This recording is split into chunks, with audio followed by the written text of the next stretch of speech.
السلام عليكم ورحمة الله وبركاته. أهلا وسهلا بحضراتكم حبايب قلب الأعزاء.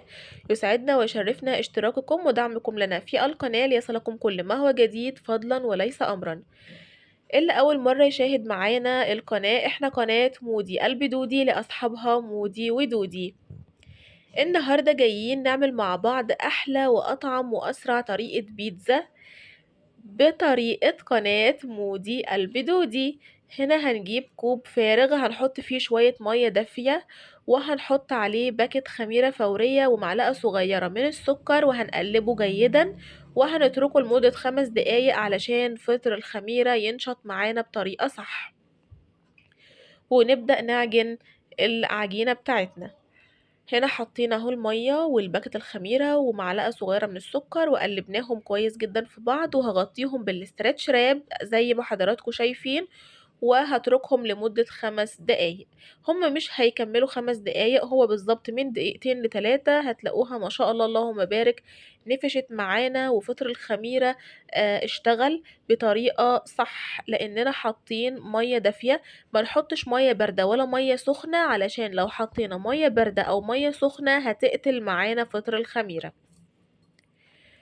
فهنا هنتركها امام حضراتكم من دقيقتين ل3 دقايق، وهنبدأ نشتغل مع بعض في العجينة. وهنا رجعنا مع بعض بعد دقيقتين او 3 دقايق بالظبط، وشوفوا اللهم بارك الخميرة كانت نفشت معانا وكبر الكمية بتاعتها، تضاعفت بشكل ملحوظ لدرجة ان هي شالت كمان الاسترتش راب من عليها، يعني رفعت كمان الاسترتش راب من عليها.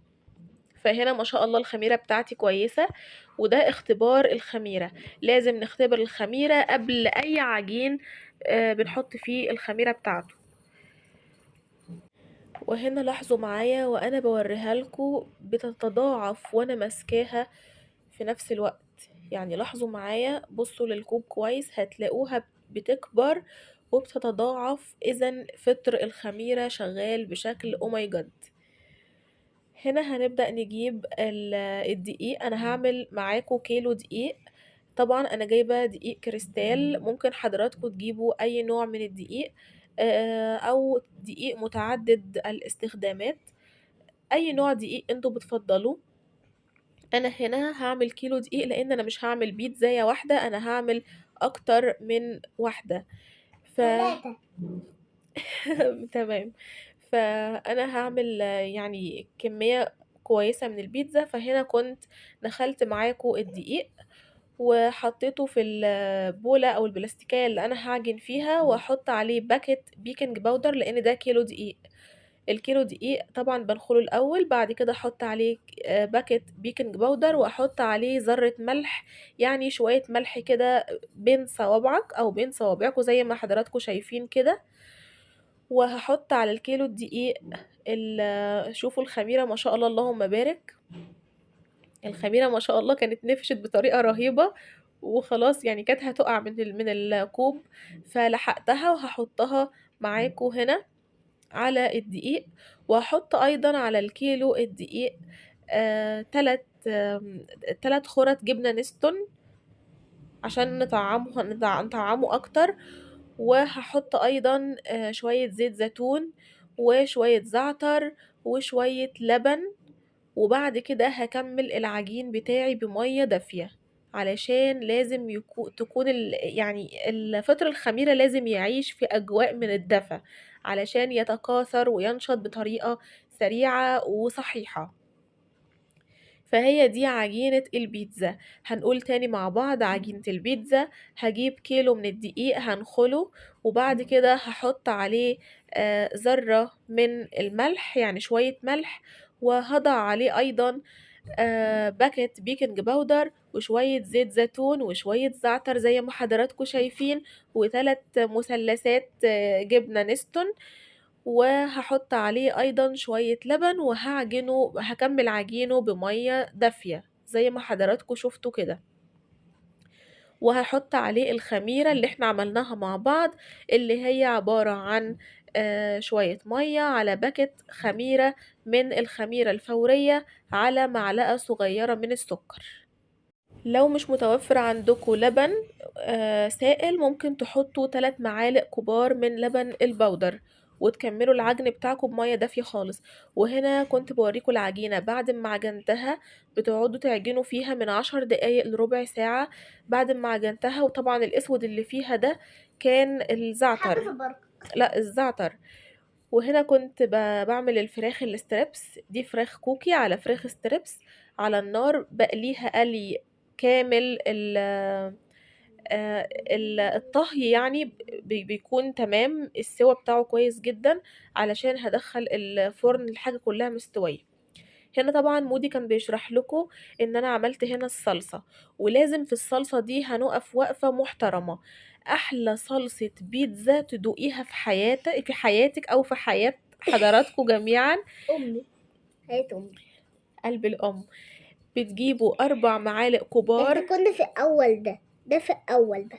فهنا مودي كان بيشرح لكم، فانا هعيد الشرح تاني لان احنا منتجنا الصوت كامل. احلى بيتزا. انا كنت بوريكم الاول البصل، مقطعه حبيتين بصل، ومقطعه حبيتين طماطم، ومقطعه ربع كيلو جبنه رومي، طبعا عاملاه شرائح كده. ومقطعه 4 فلفل، 4 حبات فلفل متوسطين، و2 طماطم. تمام. احلى بقى نيجي نشرح احلى صلصة بيتزا هتدوقوها في حياتكم وهتدعولي عليها. الصلصة السريعة والطعمة طعامة ملهاش مثيل. هتجيبوا 4 معالق كبار من الصلصة، اي نوع صلصة طماطم انتوا بتفضلوها في السوق.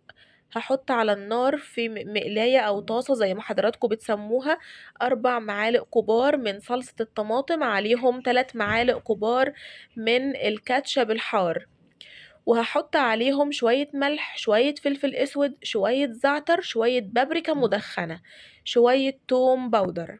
هي دي الصلصة بتاعتي، وهسيبها تغلي غلوة واتنين معايا على النار، وفي ثانية هقوم قافلة عليها واحطها معايا في الطبق بنفس ما حضراتكم شايفينها.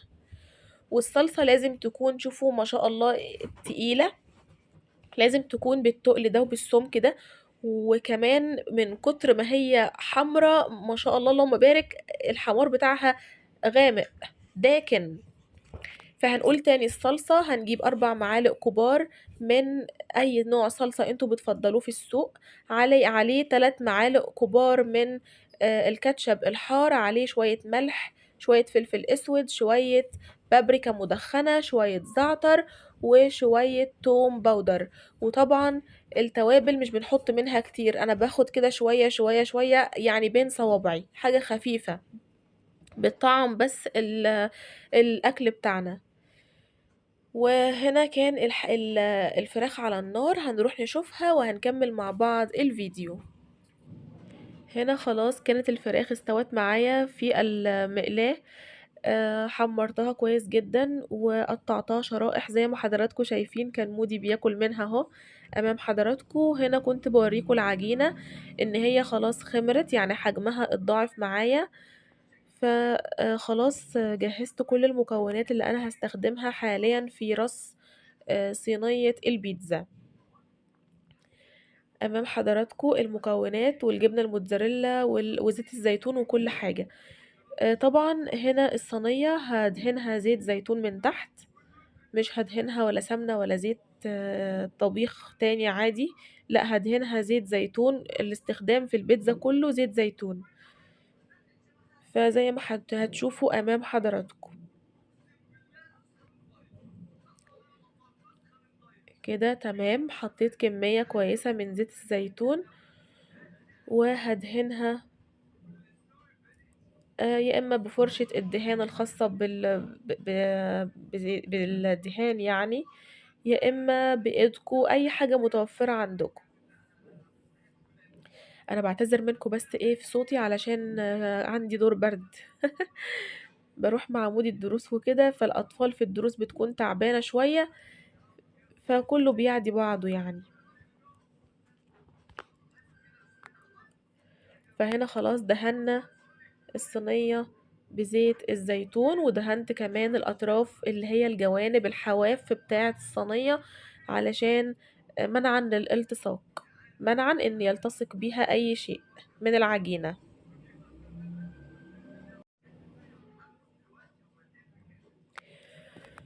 وهنا كنت قاعدة أكلم مامتي، كانت مامتي رجعت من برا، فكنت قاعدة أكلمها أنا ومودي وقعدنا نرص مع بعض الصينية. أصبحت أرص أنا ومودي ومامتي بقى قاعدين نحكي مع بعض. فهنا خلاص كنت قسمت العجينة عندي لكذا قطعة، فبططت أول قطعة في الصينية. وأهم تركاية لازم نعملها بالشوكة كده علشان ما تعلاش معايا في الفرن، لان ما ننساش ان احنا حاطين فيها بيكنج باودر، فلو احنا ما خرمناهاش بالشوكة بهذه الطريقة هتنفش معايا في الفرن ومش هتصبح بيتزا، هتصبح بقى زي القرص، مش هينفع. فهنا لازم نخرمها بهذا الشكل بأي شوكة علشان ما تعلاش معايا في الفرن. وهتشوفوا أحلى صلصة.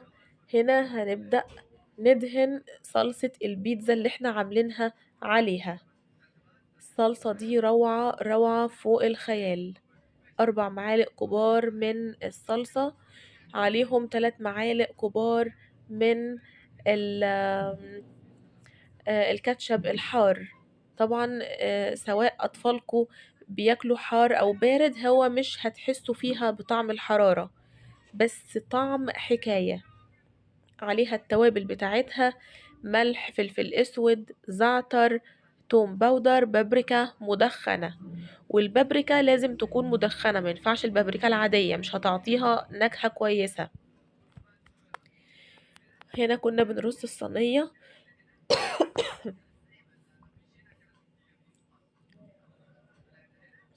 فهنكمل رص الصينية مع حضراتكم.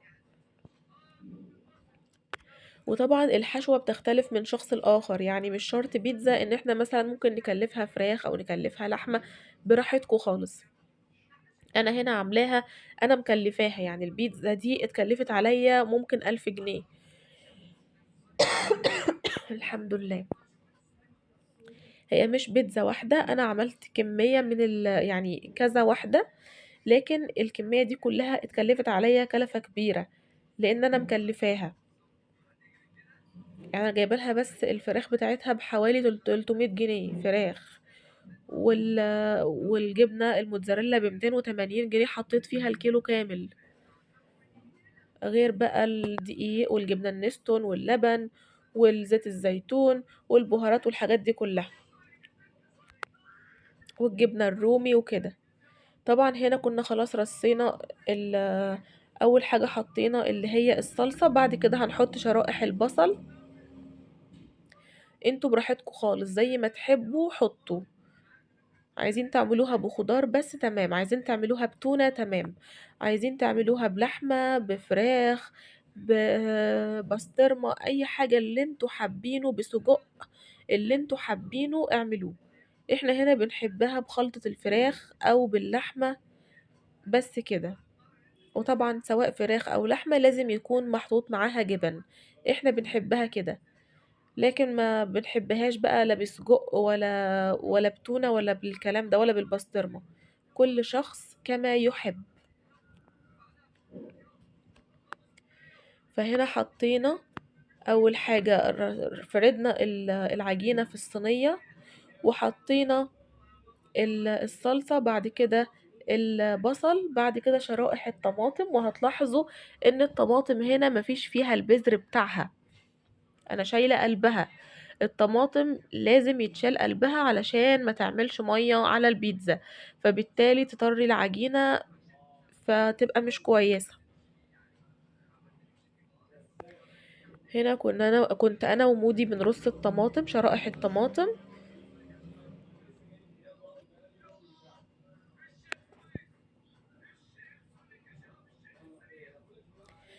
واللي وصل معانا لحد هنا ما ينساش صلي على النبي محمد، اللهم صل وسلم وبارك على سيدنا محمد وعلى آله وصحبه وسلم تسليما كثيرا. هنا مودي كان بيحط طماطم اهو، خلاص، وقلب الأم. ولو عجبكم الفيديو حبايب قلب الأعزاء، ما تنسوناش بلايك وكومنت حلو زي قلوبكم لقناة مودي قلب دودي، وحملة توصيل القناة إلى 50,000 أخ وأخت بعد إذن حضراتكم.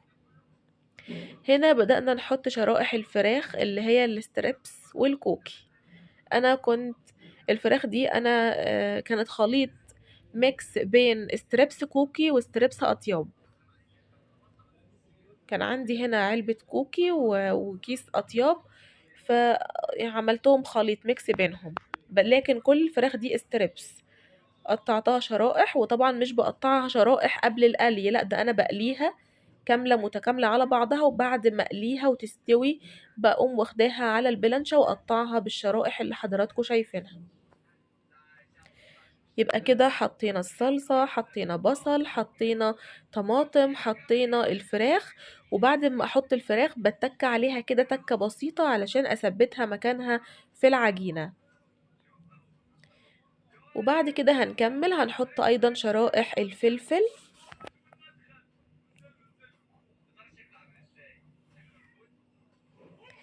وبألف هنا على اللي ياكلها. ولو عملتوا طريقتي ما تنسوش تقولولي في الكومنت ايه رأيكم في طريقة قناة مودي قلب دودي، لان حقيقي مش هتلاقوا طريقة احلى واطعم من الطريقة دي. مش علشان دي طريقتي، لا، انا كل اللي دقها مني دايما كان يقولي مفيش مطعم بيقدر يطلعها بالحلاوة والجمال ده. هنا هنبدأ كمان نحط الجبنة الرومي، شرائح الجبنة الرومي. الجبن يا شباب بتكون اخر حاجة. هنا مودي كان بيرص معايا قلب الام ناس وناسو كوتي كوتي يا خلاصو.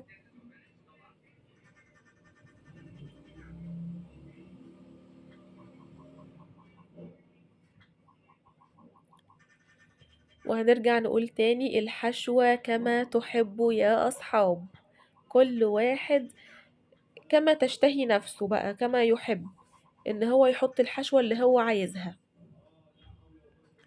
أنا النهاردة عملتها بحشوة الستريبس مع الخضار مع الجبن، أوقات أعملها بالشاورما مع الخضار مع الجبن وكله أنواع فراخ، أوقات أعملها باللحمة المفرومة ولازم تكون معصجة قبل ما أحطها عليها. لازم تكون كل حشوة بنحطها كاملة الطهي، سواء سجق أو فراخ أو لحمة، لازم كل حاجة كاملة السوى علشان ما تزفرش معايا الأكل، وعلشان العجينة ما بتقعدش كتير في النار. أقل من ربع ساعة على نار متوسطة بتكون طالعة ومطهية ونضجة في الطهي بتاعها وتحفة. هنا بدأنا نحط الجبنة الموتزاريلا. طبعا هنا أنا مستخدمة جبنة موتزاريلا طبيعية، مش جبنة موتزاريلا نباتي، لا، مستخدمة الجبنة الطبيعي، لكن النباتي بتكون مهدرجة. الطبيعي غالية شوية، جايبة الكيلو ب280، لكن النبات المهدرج ب180، فرق 100 جنيه. بس أنا بحب الطبيعي أكتر لأن النباتي ده مهدرج، وأنا بحبش أكل ابني حاجات كتيرة يعني مضرة وكده. يعني كفاية الحاجة حلوات اللي بياكلوها من بره اللي هي عبارة كلها عن مواد حافظة وكده، فربنا يسترها. فنحافظ على قدر الإمكان. فدي كانت الحشوة بتاعت النهاردة لأول صينية. طبعا كل الصواني هعملها بنفس الحشوة، ان احنا هنبدأ ندهن الصينية بتاعتي زيت زيتون.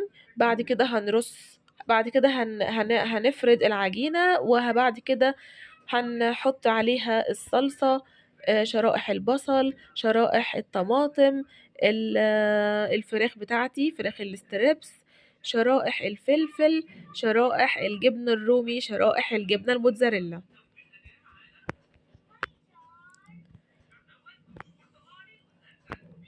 ودي أول صينية كانت خلصت معانا، هنبدأ نشيلها وندخلها الفرن.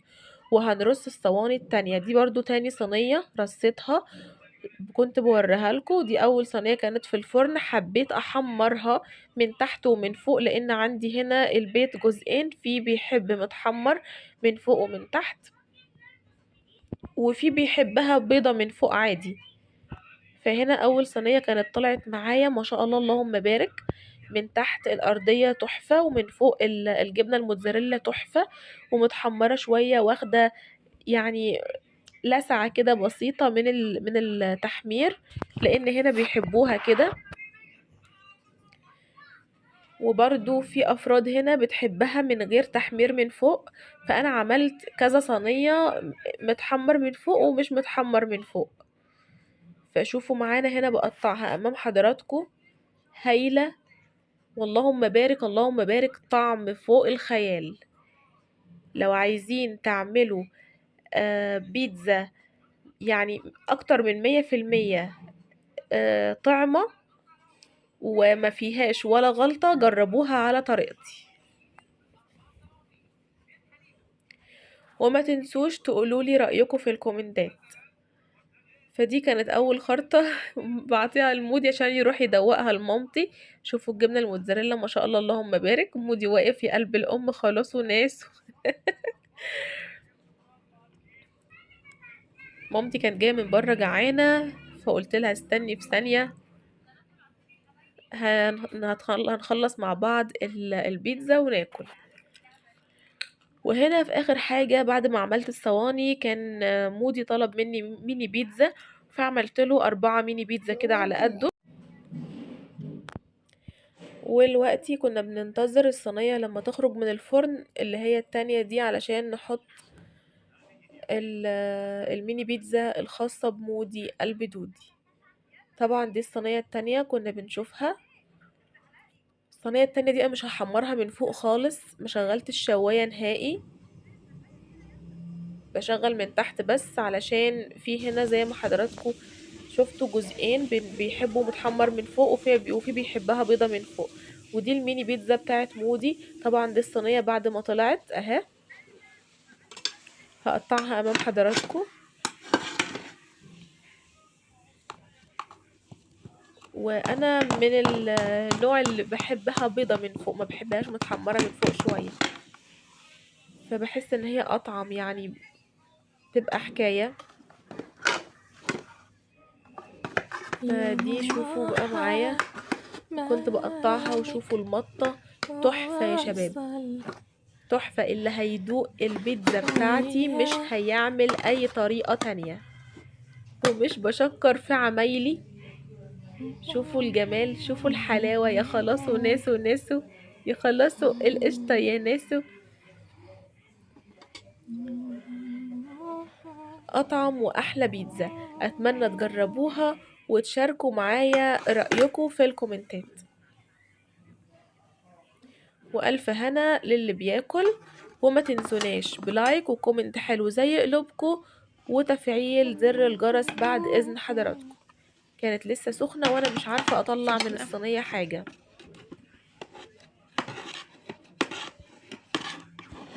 شوفوا قد ايه جوسي، قد ايه طرية، قد ايه مطة، ما شاء الله اللهم بارك. شوفوا يعني طلعت لفوق خالص فهنا ما شاء الله تحفة، ومليانة فراخ ومليانة حشوة.